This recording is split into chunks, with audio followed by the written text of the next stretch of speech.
એ અમરેલી જે વર્ષોથી વિકાસથી વંચિત છે, એ અમરેલી જેમાં દુનિયાભરનું ખનન પ્રવૃત્તિ થાય છે, એ અમરેલી જ્યાં શરાબ માફિયાઓ બેફામ છે, એ અમરેલી જ્યાંના લોકો રોજગારી શોધે છે, એ અમરેલી જેના લોકો રોજગારી શોધતા શોધતા સુરત સુધી પહોંચ્યા અને ગામ ખાલી થયા. દુઃખ સાથે વિકાસથી વંચિત એ અમરેલીની સમસ્યાઓ, એ અમરેલીના વિકાસને આડે આવતા નેતાઓની નફટાઈ, એ મુદ્દે હું આજે ચર્ચા નથી કરી શક્યો. પણ હા, છેલ્લા કેટલાક સમયથી જે વિવાદ થયો છે તે મુદ્દે વધુ એકવાર ચર્ચા કરું છું. એ બદલ અમરેલીના નાગરિકોને હાથ જોડીને માફી માગું છું, કારણ કે હું જાણું છું તમે વિકાસથી વંચિત છો. હું જાણું છું તમને જે મળવું જોઈએ, આખા ગુજરાતને મળ્યો છે વિકાસ, એ તમારા સુધી નથી પહોંચ્યો. આ નફટ બંને પક્ષના નેતાઓના કારણે. એની પર ચર્ચા કરીશ, સમય આવે કરીશ. હું આજે પાપ કરી રહ્યો છું ને મુદ્દાને અત્યાર સુધી ઇગ્નોર કરતો રહ્યો છું. એનું પ્રાશ્ચિત અમરેલીના જે વિકાસના કામો અટકેલા છે ખુદ એનું રિપોર્ટિંગ કરીને કરીશ. પણ આજે વાત સહાનુભૂતિ કે રાજનીતિના મુદ્દાની. આપ તમામ લોકો જાણો છો ભારતીય જનતા પક્ષના નેતાઓની આંતરિક ઝઘડો, આંતરિક ભાંજગઢ, અને એના જ કારણે એક લેટરકાંડ થયું. લેટરકાંડ ભારતીય જનતા પક્ષના નેતા, યુવા નેતા સ્થાનિક, એના જ કાર્યાલયમાંથી એમના જ પક્ષના ધારાસભ્ય વિરુદ્ધ એક પત્ર બન્યો. પત્ર ફરજી હતો એવું કહેવાયો અને ઉપયોગ કરાયો તાલુકા પંચાયતના પ્રમુખના લેટર હેડનો. એ ફરજી હતો, સાચું લેટર હેડ હતું એ રામ જાણે, એની તપાસ થશે. પણ એ કેસમાં 4ની ધરપકડ થઈ. 4 પૈકી એક પાટીદાર સમાજની દીકરી હતી. એ દીકરીને પણ આરોપી બનાવવામાં આવી, જે આજે જામીન મુક્ત થઈ છે. ફૂલસ્ક્રીન દ્રશ્યો જોઈ શકશો. પાયલ આજે જામીન મુક્ત થઈ.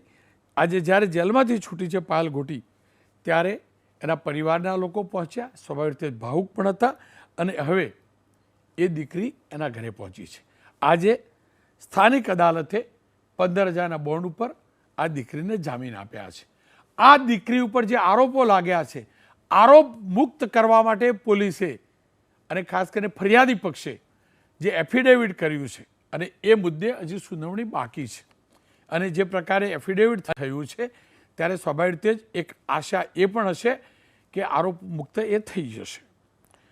આ તમામની વચ્ચે રાજનીતિ ભરપૂર થઈ છે. એ અમરેલી જિલ્લો, અમરેલી જિલ્લાના રાજનેતાઓ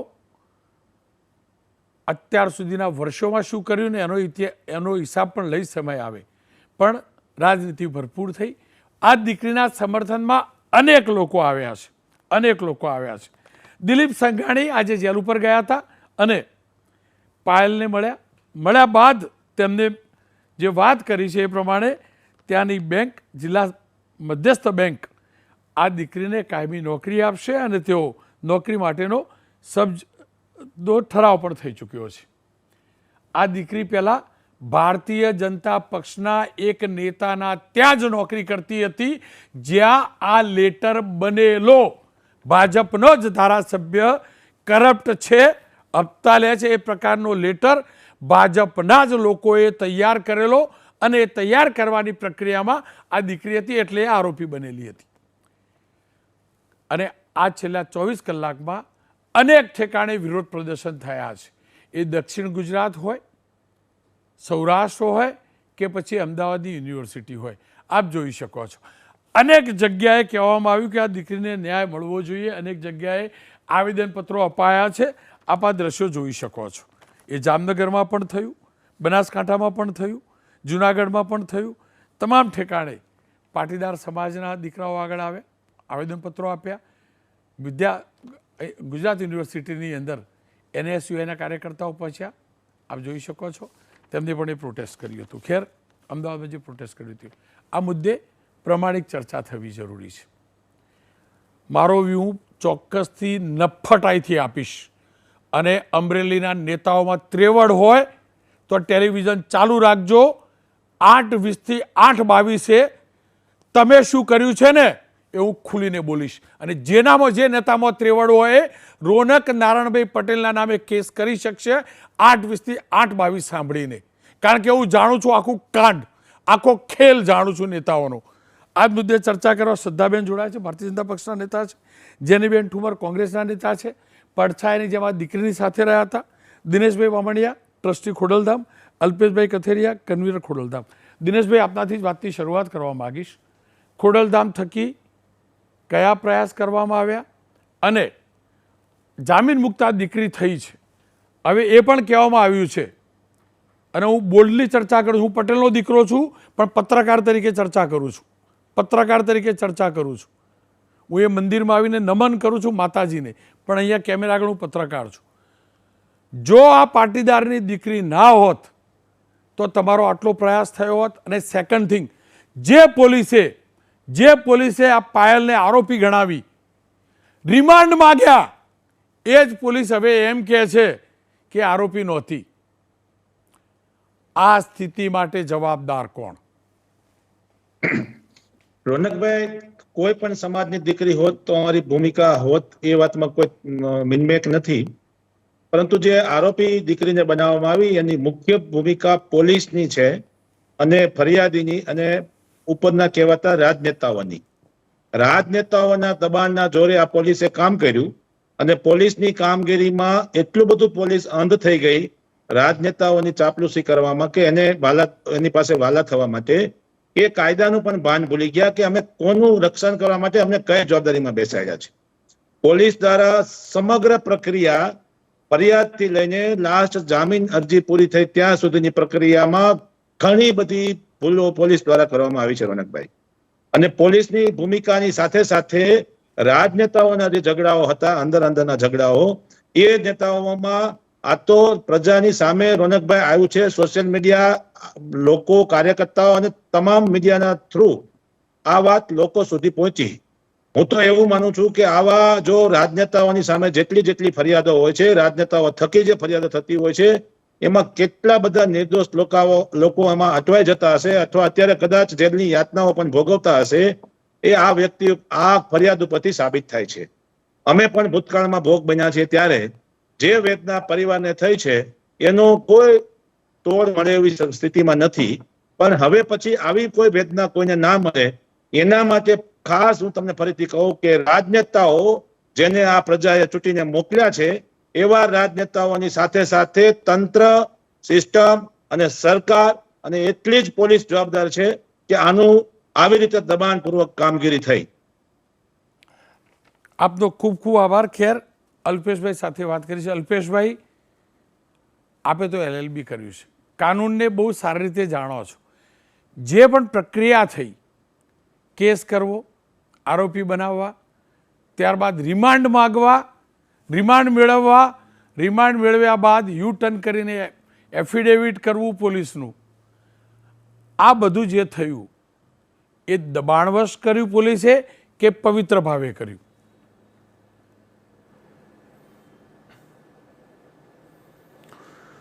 જો રોનકભાઈ, આ એક હકીકત સ્વીકારવી પડી કે આમાં કોઈ પવિત્ર ભાવેની વાત નથી. આખી પહેલાં પણ કાર્યવાહી દબાણવશ થઈ હશે અને અત્યારે પણ જે કાર્યવાહી થઈ એ દબાણના લીધે જ થઈ છે. સામાજિક લોકોનું બહાર આવવું, રાજકીય લોકોએ ત્યાં અવાજ ઉઠાવ્યો, ખોડલધામ જેવી સંસ્થાના આગેવાનો, ટ્રસ્ટીશ્રીઓ અમરેલી ગયા, મધ્યસ્થી કરી, સમાજના ઘણા બધા તાલુકા જિલ્લાઓમાં આ મુદ્દાને લઈને આવેદનો આપવામાં આવ્યા. તો કંઈક ને કંઈક અંશે જે ખરેખર ઘટના હતી કે ભાઈ કૌશિકભાઈ ઉપર આરોપો લગાડવા, એક વ્યક્તિનો બોગસ લેટર પેડ બનાવવું, એ ઘટના સાઈડમાં રહી ગઈ અને આખી વાત આવી દીકરી પર.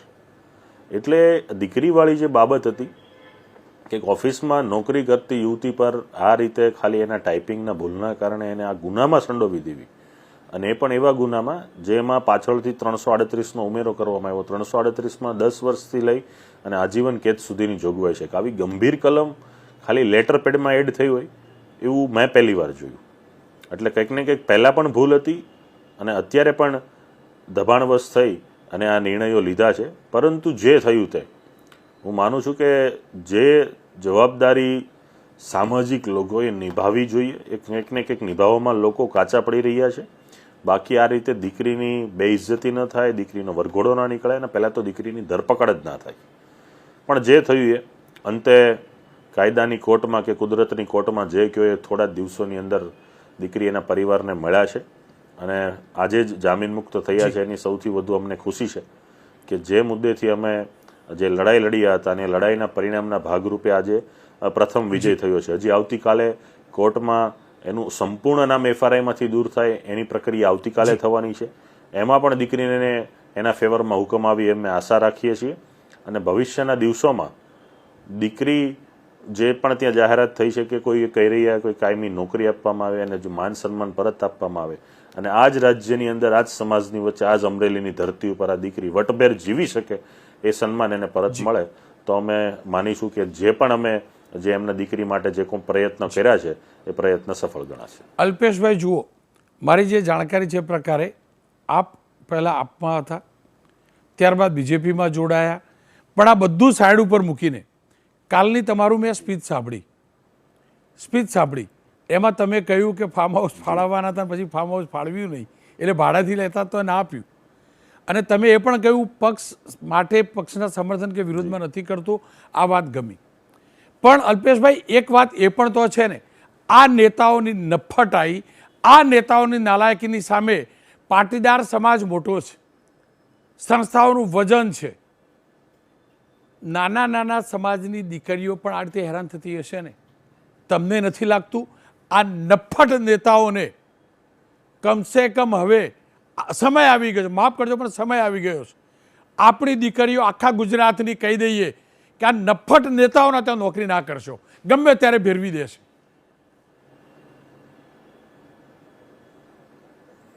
રોનકભાઈ, આપની વાત સાથે હું સંપૂર્ણપણે સહમત છું કે કોઈ પણ નેતા હોય, કોઈ પણ પક્ષના હોય ને કોઈ પણ વ્યક્તિ હોય ને કોઈ પણ સ્તરનો હોય, સમાજ અને સંસ્થા એનાથી વિશાળ છે, એનાથી મોટું છે. કોઈ પણ વ્યક્તિ હોય એ સમાજમાંથી જ ઊભો થાય છે, સમાજમાંથી જ આગળ આવે છે ને સમાજ સ્વીકાર્યા પછી જ એનું વિસ્તરણ થતું હોય છે. એટલે એનાથી વિશેષ કોઈ નથી હોતું. કેમ કે તમે જે વિસ્તારમાંથી આવો છો, તમે જે સમાજમાંથી આવો છો, તમે જેનું નેતૃત્વ કરો છો એ લોકો જ મહાન હોય છે અને લોકો દ્વારા નેતા બને છે, નેતા દ્વારા લોકો નથી બનતા. એટલે દરેક પક્ષના લોકો કોઈ પણ જાહેર જીવનમાં કોઈ પણ પક્ષ પાર્ટી સાથે જોડાઈને કંઈ પણ જાહેર પ્રવૃત્તિ કરવા માગે છે તો એને ખૂબ સાવધાની અને સંયમતાથી જાળવવી જોઈએ. એમાંય ખાસ કરીને ગુજરાતમાં જ્યારે આવી દીકરીવાળી બાબત બનતી હોય છે, તમે જે નફટાઈવાળા શબ્દ વાપર્યા છે, હું પણ એક પોલિટિકલ વ્યક્તિ છું, પોલિટિકલ પાર્ટી સાથે જોડાયેલો હોવા છતાં પણ હું આપના એ સ્ટેટમેન્ટ સાથે સંપૂર્ણપણે સહમત છું કે જે કૃત્ય થયું છે એમાં તમે જે શબ્દ વાપર્યા છે એ શબ્દ 100% સાચા છે.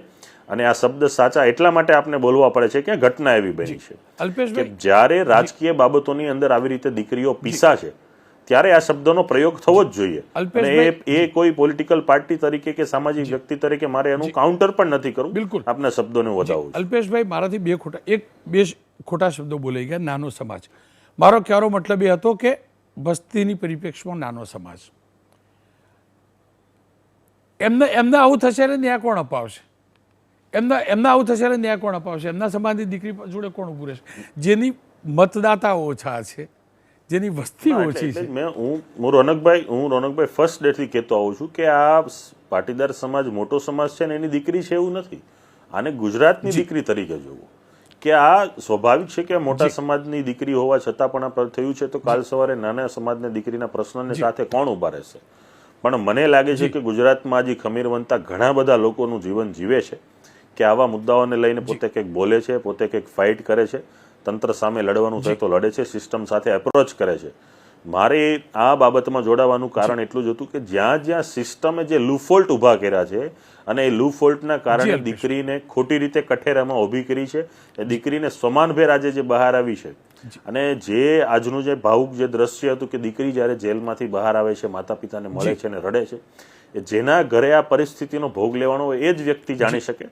બાકી હું કે તમે કે કોઈ પણ આપણે ડિબેટ કરીએ એ ભાવુક દ્રશ્યને સમજી શકીએ, પણ એની યાતના એની ઉપર જે મન ઉપર જે પણ ઘટના ઘટી છે એની જે છાપ છૂટી જાય છે ને એ છાપ ખૂબ લાંબા ગાળે ભૂસાતી હોય છે. ત્યારે એ છાપ ભૂસવાની જવાબદારી મારા સહિત આ દરેક ગુજરાતના નાગરિક સમાજની છે કે દીકરી પરની છાપ ભૂસાય ને વટભેર ફરીથી આ સમાજમાં જીવવી. અલ્પેશભાઈ, જેનીબેન મારી સાથે જોડાયા છે અને આપે કહ્યું કે પરિવારની વ્યથા સમજવી જરૂરી છે. જેનીબેન સતત 2-3 દિવસથી એમની સાથે જતા એ પરિવારની સાથે. જેનીબેન, હું ફરીથી કહું છું, આ સરનેમ તરીકે પાટીદારની દીકરી હતી, પાટીદાર પરિવારમાં જન્મેલી દીકરી હતી, પણ આપણા ગુજરાતની દીકરી હતી. એ હકીકત છે કે આ દીકરી એ રાજનીતિક જે હરીફાઈ છે, તું ખોટો ને હું મોટો, એ જે ભાજપની રાજનીતિક હરીફાઈ છે એનો શિકાર બની ગઈ. એનો શિકાર બની ગયા હકીકત છે. અને આવું તમારા પક્ષમાં થતું હતું, હવે ઓછું થઈ ગયું, કારણ કે તમારા પક્ષમાં ઓછા લોકો રહ્યા એટલે આ શ્રદ્ધાબેનના પક્ષ બહુ મોટો થઈ ગયો, બહુ મોટું પરિવાર થઈ ગયું, એટલે 2-4 વાસણ ખખડે નહીં, છૂટા છૂટા છાને છાનેથી એકબીજાની અમે વાસણ મારવાનો ખેલ ચાલુ થઈ ગયો. કેમ કે આપ મહિલા છો, રાજનીતિમાં છો. આખા સમગ્ર કાંડ પછી શું શીખવું જોઈએ, અને બીજું મારે એ પણ જાણવું છે, એ પણ કહેવાયું કે વિલંબ કોંગ્રેસના જિલ્લા પ્રમુખ કે શહેર પ્રમુખ જે વકીલ હતા એના કારણે પણ થયું, આવા પણ આરોપ લાગ્યા. બીજા વિડીયો પણ આવ્યા દીકરીના પિતાના પણ. આખો પડદા પાછળનો ખેલ શું ચાલ્યો?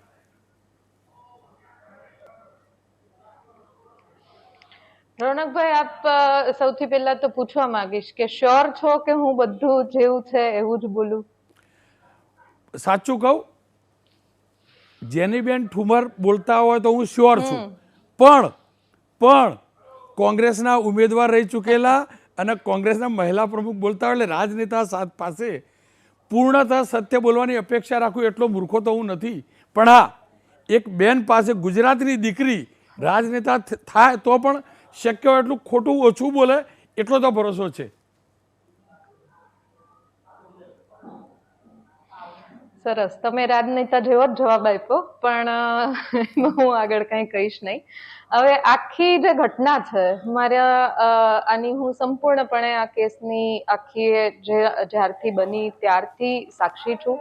રાત્રે 12 વાગે આ પરિવારમાંથી દીકરીની ધરપકડ થઈ, એના ફાધરને પણ લઈ જવામાં આવ્યા. ગત શુક્રવારે સવારે 7 વાગ્યાથી એમના પરિવાર સાથે એ સવારે 7-7:30 વિરજીભાઈને ત્યાં ઓફિસ આવ્યા કે સાહેબ આવી રીતના મારે ત્યાં દીકરી લઈ ગયા છે, હું શું કરું? બધા જ વકીલોએ આખો દિવસ સતત મહેનત કરી. તમે માનશો નહીં રોનકભાઈ, બધા જ વકીલોએ ના પાડી દીધી કે આ બહુ કેસ એવો છે કે આમાં અમે લોકો પડવા માંગતા નથી. સૌ પ્રથમ તો મારો સવાલ, જ્યારથી અત્યારે તમારી સાથે જયારે વાત કરી રહી છું ત્યારે બહાર આ દરવાજાની બહાર આખું ગામ બેઠું છે, દીકરી પણ છે, એના ઘરમાં જ હું બેસીને તમારી સાથે વાત કરી રહી છું, એટલે ખોટું નહીં કહું. આખો દિવસની ફર્યા પછી એમને કોઈ વકીલે હા નહોતી પાડી. સૌથી પહેલા જ્યારથી દીકરીની ધરપકડ થઈ, પેલા લોકોની ધરપકડ થઈ, શું કામ થઈ એ પણ લોકોને જાણવા મળ્યું. એના પછી શું થવાનું હતું એ પણ લોકોને જાણવા મળ્યું. હું પાટીદાર સમાજની દીકરી છું, તેની ધરપકડ થઈ, એ પણ પાટીદાર સમાજની દીકરી છે. છતાં પણ દુઃખ સાથે કહેવું પડે કે પાટીદાર સમાજ કે અન્ય કોઈ પણ સમાજ આ દીકરી, કારણ કે એનો જે આખો એ કિસ્સો હતો એ પ્રકાશમાં નહોતો આવ્યો એટલે એનો કેસ લડવા માટે ત્યારે કોઈ તૈયાર નહોતું થયું. એના પછી સંદીપભાઈ પંડ્યા, જેના ઉપર ગઈકાલે આક્ષેપ લાગ્યો, રાત્રે 1 વાગ્યા સુધી દીકરીના પપ્પાનો હાથ પકડીને આ જ ઘરમાં અહીંયા બેઠેલા હતા, એક પણ વાર ગાયબ નથી થયા. એટલે જે કંઈ પણ થયું હશે, કદાચ મિસઅન્ડરસ્ટેન્ડિંગ થઈ હશે, એના માટે હું કોઈ જ ટીકા ટિપ્પણી નહીં કરું. એક પહેલા દિવસથી આ ભાઈએ લડવાની, જ્યારે દીકરીનો કેસ લડવાની શરૂઆત કરી ત્યાર પછી વકીલ મંડળમાંથી લઈ અને અનેક પ્રકારની ધમકીઓ આ વકીલને મળવા માંડી કે તને વકીલના એસોસિએશનમાંથી કાઢી નાખવામાં આવશે, આમાંથી કાઢી નાખવામાં આવશે. તમે રોનકભાઈ મને એક વાત કહો કે હું એવું કહું છું કે રાજનીતિ હું કરવા નથી માંગતી. આ દીકરીના પપ્પાને ઘરેથી, એ જ્યારે એની દીકરીને જેલમાં મળવા ગયા ત્યારે ત્યાંથી કોઈએ લઈ ગયા, એક જગ્યાએ જઈને એવો વિડીયો બનાવી દીધો કે તમે આ વિડીયોમાં અમે તમને કહીએ છીએ કે તમે આવી રીતના બોલો કે તમને અમે લોકો મદદ કરતા હતા, તમને આ નેતા મદદ કરતા હતા. આ તો હું અહીંયા રહેવા આવી ત્યારે એના પપ્પાએ કીધું કે બેન આવી રીતના મારો વિડીયો બનાવ્યો. મેં કીધું કોણે બનાવ્યો છે? જે બી વ્યક્તિએ બનાવ્યો. હું જયારે ગામમાં આવી, આખું ગામ ભેગું કરીને મેં એક વાત કરી હતી કે અહીંયા હું જેની ઠુમર કોઈ રાજકીય નેતા તરીકે નથી આવી. એક દીકરીને જ્યારે ઘરથી લઈ જાય છે ત્યારે પાછળ એના પરિવારની મનોદશા શું થતી હોય છે હું સમજુ છું. એટલા માટે કોઈ પણ વ્યક્તિને વાત કરવી હશે, સાચી ખોટી અફવાઓ આ બધું પરિવાર સુધી આવે ત્યારે પરિવાર માનસિક પરિસ્થિતિ પ્રમાણે નિર્ણય ન કરી શકે. એટલા માટે હું અહીંયા છું અને વચન આપું છું કે જ્યાં સુધી તમારી દીકરીને હું માનભેર અહીંયા નહીં લઈ આવું ત્યાં સુધી. ત્યારથી લઈને રોનકભાઈ આજ સુધી હું અહીંયા છું. બહાર શું થયું, મીડિયામાં શું થયું એની કોઈ જ વાત નહીં કરું. બુધવારે આની સેશન કોર્ટની અરજી દાખલ કરવામાં આવી, એ પણ જેમના ઉપર આક્ષેપ થયા, તમે કીધું કોંગ્રેસના વકીલ, આવો મુદ્દો જ્યારે આવે છે ત્યારે હું હંમેશા કહેતી હોઉં છું કે જ્યારે સંવેદનશીલ મુદ્દો સ્ત્રીઓનો, મહિલાનો આવે ત્યારે ભાજપ કોંગ્રેસ કરતા પણ પહેલા જેના ઉપર વીતી રહી છે એના ઉપર રાજકારણ નહીં કરીને એને આપણે બહાર કઢાવીએ. છતાં પણ એમાં કોંગ્રેસની વાત આવી, કોંગ્રેસના વકીલની વાત આવી. હવે વકીલ કોંગ્રેસનો તો લડવા તૈયાર થયો તો એમાં તો બીજું કંઈ કહી શકાય એમ નથી. આક્ષેપો કોઈ પણ લગાવે તો એનો જવાબ પણ આપી શકાય એમ નથી. એટલે એના ઉપર નહીં વાત કરીને ફરી વખત કહીશ કે બુધવારે આ સેશન કોર્ટની અરજી માટે દાખલ કરવામાં આવીને એની સુનાવણી શુક્રવારે એટલે કે આજના દિવસે થવાની હતી. ગઈકાલે બધા જ આગેવાનો અને જે પ્રમાણે આખા ગુજરાતમાં હું આપના માધ્યમથી ખૂબ હૃદયપૂર્વકનો ધન્યવાદ દીકરીના પરિવાર વતી ને આખા ગામ વતી આપવા માંગુ છું કે જે પ્રમાણે સોશિયલ મીડિયા અને મીડિયાના યોદ્ધાઓએ એક આખું દબાણ ઊભું કર્યું સિસ્ટમ ઉપર. આજે જ્યારે સુનાવણી થવાની જ હતી નિયત પ્રક્રિયાના ભાગરૂપે ત્યારે કોઈની હિંમત ન થઈ શકે કે આ સુનાવણીમાં કોઈ પણ પ્રકારે વિલંબ થાય અને એ પ્રકારનું વાતાવરણ આખા ગુજરાતમાં બનાવવામાં આવ્યું આગેવાનો દ્વારા. એ ઘણી જ સુખદ વાત કહેવાય. જે પ્રમાણે દિલીપભાઈ પણ કાયમી નોકરીની જાહેરાત કરી, તમે માનશો નહીં, દીકરી જેલમાં હતી ને અમે લોકો અહીંયા હતા જ્યારે જાહેરાત કરી, હું પણ અહીંયા બેઠી હતી ત્યારે પણ એની મમ્મી મને વળગીને રડી ત્યારે મને પણ થોડું આમ દુઃખ થયું કે કેવી નાની નાની ખુશીઓ હોતી હોય છે. એટલે આ બધી જ જે પડદા પાછળની રાજનીતિ નું એક સિમ્બોલ લગાવવા માંગતા હતા પણ હું અડીખમ રહી છું અને આપના માધ્યમથી સ્વીકારતા મને જરા પણ સંકોચ નથી થયો કે આ મુદ્દામાં એક પણ પ્રકારે રાજનીતિ નથી થવા દીધી. દીકરીના પરિવારને વચન આપ્યું હતું, વચન અત્યારે દીકરીને એના પરિવાર સુધી લાવીને મેં પૂરું કર્યું છે. એવો મને પોતાને ગુજરાતની તમામ દીકરીઓ વતી ગૌરવ છે. રોનકભાઈ, ખેર આપનો ખૂબ ખૂબ આભાર જેનીબેન. આપ પણ વ્યસ્ત હશો કારણ કે ત્યાં આપે કહ્યું તેમ આખું ગામ એકઠું થયેલું હશે. શ્રદ્ધાબેન, જો જેનીબેનને મેં એક જ સવાલ પૂછ્યો, તમને પણ એક જ સવાલ પૂછીશ કારણ કે આપ પણ દીકરી છો અને આપ કોઈ આરોપી નથી અને દીકરીને આરોપી તરીકે જોવાય પણ નહીં, ભલે પોલીસે જોઈને લખી કાઢ્યું. આપ આપનો પક્ષ મૂકી શકો છો. રોનકભાઈ, પહેલાં તો જૈનીબેનને આજે હૃદયપૂર્વકના અભિનંદન કે પાક્કા રાજકારણી આજે જૈનીબેનને જોયા છે મેં. પહેલી વસ્તુ એ છે કે દીકરીની સાથે તો પાયલબેન જે છે, કાયદાકીય રીતે નામ લેવું જોઈએ કે નહીં એ થોડું મને વિસંગતતા છે પણ નામ આવી ગયું છે એટલે લઈ લઉં છું. આ ઘટના થઈ અને પોલીસને તપાસ સોંપવામાં આવી કે એક માન્ય ધારાસભ્ય છે, દંડકશ્રી છે, એમના વિરુદ્ધમાં એક લેટર વાયરલ થયો છે તો પોલીસને ફરિયાદ કરવામાં આવી અને ફરિયાદીની ફરિયાદના આધારે પોલીસે તપાસ કરી. અને પોલીસ જ્યારે તપાસ કરતી હોય તો એક સામાન્ય નાગરિકની જેમ, હું દીકરી છું પણ આ ભારત દેશની દીકરી છું અને બધાની દીકરી છું, બધા સમાજની, બધા ધર્મની દીકરી છું અને એક નાગરિક તરીકે મારી એક્સપેક્ટેશન એ જ હોઈ શકે કે પોલીસે તટસ્થ તપાસ કરવી જોઈએ અને તટસ્થ તપાસ કરતી વખતે એમાં કેટલા મહિલા, પુરુષ, બાળકો, કોઈ પોલીસને ખબર નથી હોતી કે આમાં કોણ ઇન્વોલ્વ છે અને પોલીસે તપાસ કરી. પોલીસે તપાસ કરી તો એમાં 3 પુરુષો, 1 મહિલા, એટલા લોકોનો સમાવેશ થયો ને એમાં આગળ તપાસ ચાલતી ગઈ. પછી કોંગ્રેસને જેની રાજનીતિ અમરેલીમાંથી અને ગુજરાતમાંથી બિલકુલ ખતમ થઈ ગઈ છે અને આ રાજનીતિ કરવાનો સૌથી મસ્ત મુદ્દો દેખાયો કે અમરેલીની અંદર આપણે રાજનીતિ કરીશું અને સમાજની રાજનીતિ કરીશું ને એમાં એક 22 વર્ષની દીકરી એમને મળી ગઈ કારણ કે બાકીના 3 પુરુષો ના દેખાયા એની અંદર પણ એક દીકરી દેખાઈ ગઈ અને એ દીકરીના નામની આગળ પહેલા દિવસે એક જ વર્ડ યુઝ કરવામાં આવ્યો રિકન્સ્ટ્રક્શનની ઘટનામાં કે ભાઈ સરઘસ સરઘસ સરઘસ. ઓકે, ચલો તમને તમારી રાજનીતિને શૂટ કરો ને, તમે એક નિમ્ન કક્ષાની શબ્દાવલી છે એનો એક્સ પ્લેટફોર્મ મીડિયા ઉપર, ઇલેક્ટ્રોનિક મીડિયા ઉપર બધી જગ્યાએ પૂરજોર પ્રતાપ દુધાતે અને જેનીબેન ઠુમ્મર બેને પણ એનો પ્રયોગ કર્યો કે ભાઈ આમ થયું તેમ થયું. બીજા બધાની લાગણી હતી, અમારા બધાની બી લાગણી હતી કે દીકરી જે છે એને તાત્કાલિક જે છે એને રાહત આપવી જોઈએ અને એના માટે ભારતીય જનતા પાર્ટીએ પણ જ્યારે વકીલ રોકવાનો પ્રયત્ન કર્યો ત્યારે બિલકુલ જાણે આ રાજનીતિનો એટલો મોટો મુદ્દો બની ગયો એટલે પહેલાં તો ભારતીય જનતા પાર્ટી તરફથી કોઈ વકીલ એને ના મળે અને ફક્ત અમરેલી શહેરના એમના જે પંડ્યા કરીને જે વકીલ છે એ જ એમના વકીલ થાય. ચલો વકીલ તમે નિમી દીધા. પછી એટલી તો વકાલતમાં એમને ખબર હોવી જોઈએ ને કે આપણે દીકરીને બચાવવાની છે, કે જે ભારતીય જનતા પાર્ટીએ પણ એ વખતે નક્કી કરી લીધું હતું સંગઠને અને ધારાસભ્યશ્રીએ કે બધાએ અમારો પહેલો પ્રાઇમ છે કે આપણે દીકરીને બચાવવાની છે. તો હું નથી લોયર, જૈનીબેન લોયર નથી, પણ જે લોયર છે તો લોયર છે ને એને ખબર પડવી જોઈએ ને કે સંયુક્ત જામીન ના મુકાય તો પણ આ મામલાને ડિરેલ કરવા માટે. કારણ કે જૈનીબેન અને કોંગ્રેસ તમામ લોકો સાંભળી લે, આજે ભલે તમે એક ચિત્ર રજૂ કર્યું છે પણ આ ગુજરાતની શાણીને સમજુ જનતા છે. બંધારણ અને લોયર અને આખો કેસ વારે ઘડીએ ડીપમાં જઈને સ્ટડી કરશે અને સત્ય પરેશાન થઈ શકે છે પણ પરાજિત નહીં થઈ શકે.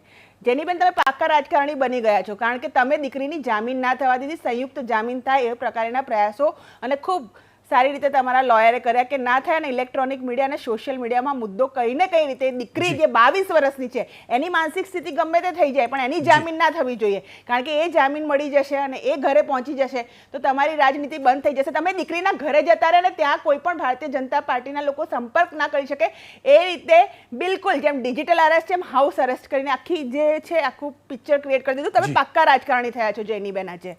અને પછી શું થયું કે બીજે દિવસે પણ જ્યારે જામીનની દલીલો ચાલતી હતી ત્યારે આ વકીલ સાહેબ ક્યાંક સહી કરવા જતા રહ્યા. અમરેલી એક નાનો જિલ્લો છે, ત્યાંની ભૌગોલિક સ્થિતિ પ્રમાણે એટલું બધું સહી કરવામાં વાર ન થાય, છતાં પણ આ મુદ્દો કોંગ્રેસ માટે જીવિત રહે. પાટીદાર સમાજના ભાઈઓ અને બહેનો વચ્ચે બે ભાઈઓ બહેનો ઝઘડી પડે, કારણ કે ભાગલા પાડો રાજ કરાવો એ કોંગ્રેસનું રાજકારણ છે. જેનીબેન તમે આજે પાક્કા રાજકારણી બની ગયા છો, કારણ કે પાટીદાર ભાઈઓ અને બહેનોની અંદર જે પ્રમાણે તમારે રાજકારણ કરવું હતું તમે કરી શક્યા છો. એટલે પછી તમે દીકરીને ત્યારે પણ જામીન ના થવા દીધી, કારણ કે આ 22 વર્ષની દીકરી પાયલબેન જ્યારે આ બધા જ કાવા દાવા એક દિવસે સમજી શકે ત્યારે એને ખબર પડશે કે આ શ્રદ્ધાબેન જે બોલી રહ્યા છે એમાં કેટલી સત્યતા છે. એની જામીન ના થવા દીધી કારણ કે વકીલ સાહેબ કંઈક સહી કરવા જતા રહ્યા. કેમ જતા રહ્યા? જ્યારે ફરિયાદીએ પણ રાજકોટમાં જ્યારે મોવડી મંડળની અને પાટીદાર સમાજની મિટિંગ મળી ત્યારે નક્કી કરી દેવામાં આવ્યું છે ગમે તે રીતે આપણે આ દીકરીને જે છે એને પહેલા આરોપીમાંથી બધી જ રીતે એનું નામ કઢાઈને એને 159ની એફિડેવિટ છે એ પણ કરી દેવામાં આવી. છતાં પણ ઇલેક્ટ્રોનિક મીડિયામાં કોંગ્રેસની મરી ગયેલી રાજનીતિ અમરેલીમાંથી જીવિત થાય એના માટે 22 વર્ષની આ દીકરીને જે રીતે હાથો બનાવવામાં આવ્યો કોંગ્રેસ દ્વારા, પ્રતાપ દુધાત, જૈનીબેન એના ઘરમાં કોઈને મળવા નથી દેતા. જો આજે બી મારે મળવું હોય ને શ્રદ્ધા રાજપૂતે આ બેનને તો જૈનીબેન નહીં મળવા દે, બરોબર છે. પછી એ રીતે આજે જામીન થઈ.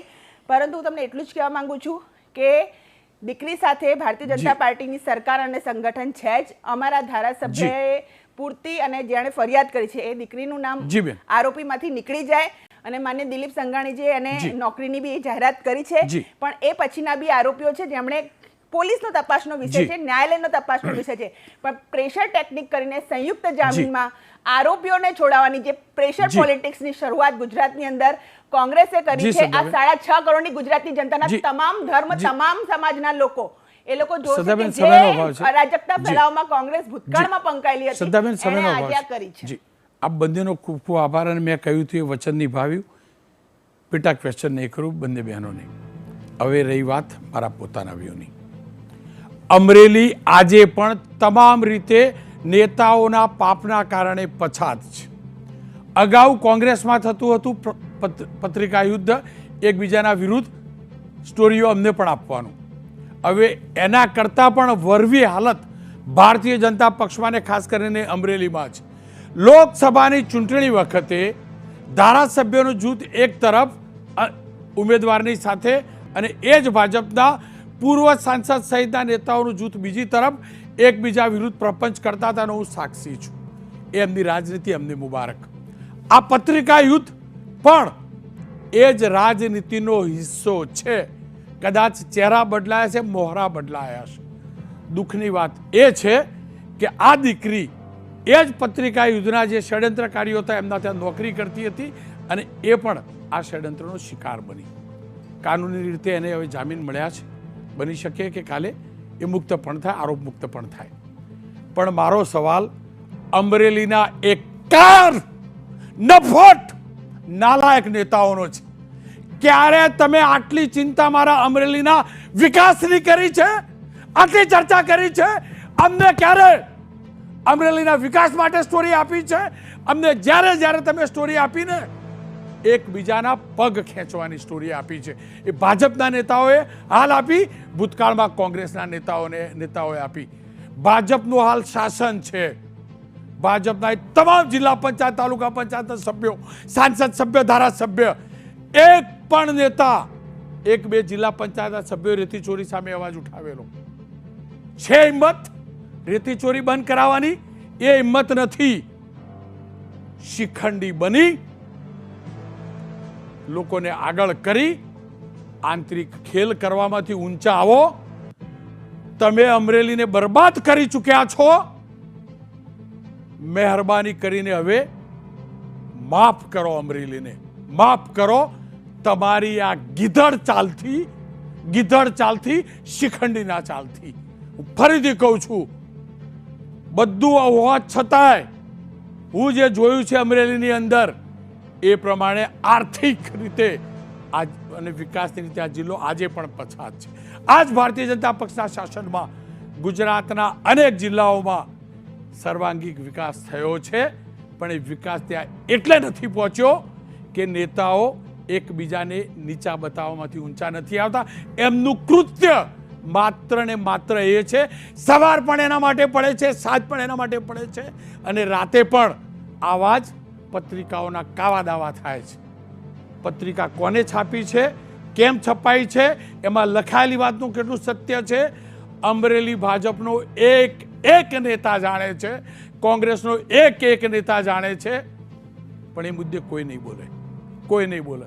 આશા રાખું નેતાઓ ખુલીને બોલજો.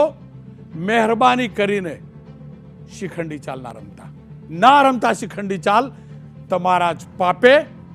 એક અદ્ભુત ભૂમિ, ગુજરાતને પહેલા મુખ્યમંત્રી આપવાની ભૂમિ આજે વિકાસથી વંચિત છે. અને હું જે પણ શબ્દો બોલ્યો છું, ક્યાંય પણ અસંવૈધાનિક લાગ્યું હોય કોઈને, જેને મારી ઉપર કેસ કરવો કરી દે એ નેતાઓ પૈકીનો. કારણ કે હું સત્યને માનું છું અને સત્યને જાણું છું. દારૂના અડ્ડાનું લિસ્ટ કોની પાસે છે? ભાજપના જ જિલ્લા પંચાયતના સભ્યો અવાજ ઉઠાવેલો, કશું નથી થયું. રેતી ચોરી માટે એક મહિલા ગામમાં સીસીટીવી લગાવે છે, ક્યારે રોકાઈ નથી, અને કોઈ નેતા પૈકીનો આગળ ના આવ્યો. એ સમાજનો પણ અને રાજનીતિનો પણ આ જ અમરેલીનું સત્ય છે, આ જ સત્ય છે. અને આ જે સત્ય છે ને, એ જ મારા અમરેલી માટે સૌથી મોટું દુર્ભાગ્ય છે.